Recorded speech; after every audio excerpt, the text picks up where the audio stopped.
The night that we got the citation, we had received information from the police department that they had notified the venue that we need to make sure we're definitely in compliance. So there will be officers there checking up to make sure we are in compliance.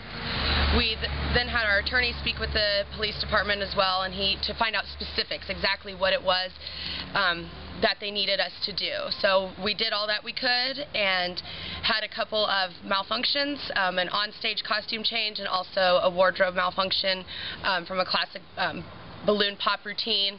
One of the balloons fell, and we finished it out as we could, turned around and just kind of finished it, and we were cited for just mere accidents, and we want to stay in compliance with the laws and the council and everybody. We're not out there trying to offend anyone or do anything to make our show stop or the Ingersoll get in any sort of losing of a liquor license, anything like that, because it was purely a horrible circumstance that it happened.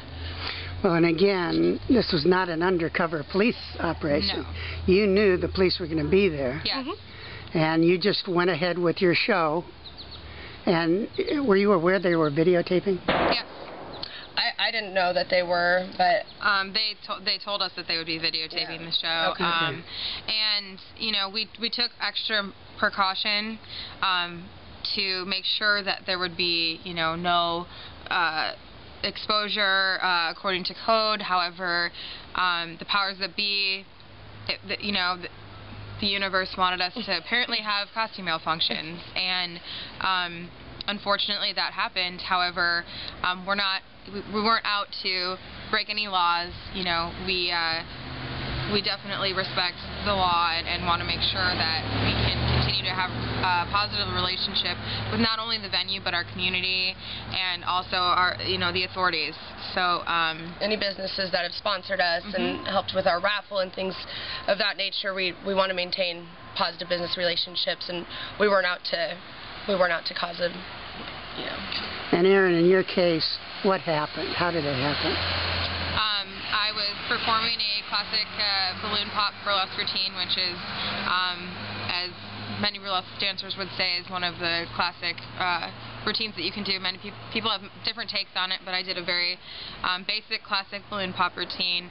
And one of the balloons that was near my upper body, breast area, fell. I grabbed the other balloon, turned around immediately, and continued to perform my routine facing the back of the stage in order to prevent any sort of code violation.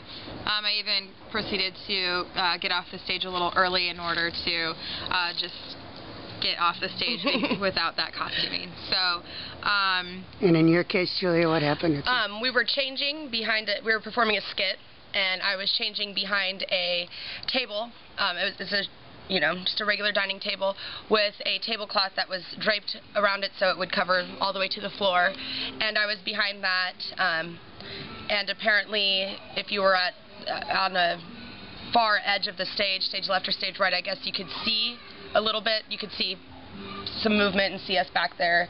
And if you were looking for, it wasn't the main focal point. There was other things going on, and it was a costume change. And unfortunately, they were able to see something out of a violation of the prohibited acts, and yeah. And the point of burlesque, your act, is what? Comedy, to be funny, to be classy, to be sexy, to show people that it doesn't matter who you are, where you come from, what you look like, you can have a great time on stage and whatever you're doing.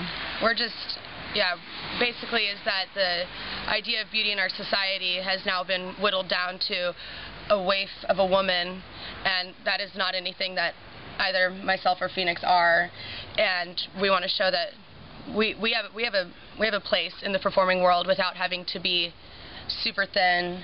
We don't really fit into, and I'm actually a dancer. I've been dancing since I was 3 years old, and there came a choice in my life where I could have proceeded to be a professional dancer. However, I don't have the body type for professional dancing, and burlesque is an open community. You can be gay, straight, you can be a man, yeah. you can be a woman, doesn't matter your shape or size. It's a very open community of allowing whoever you are to showcase what your talent is. And that is why I think we both love what we do, and I think it's a good message to be open and accepting.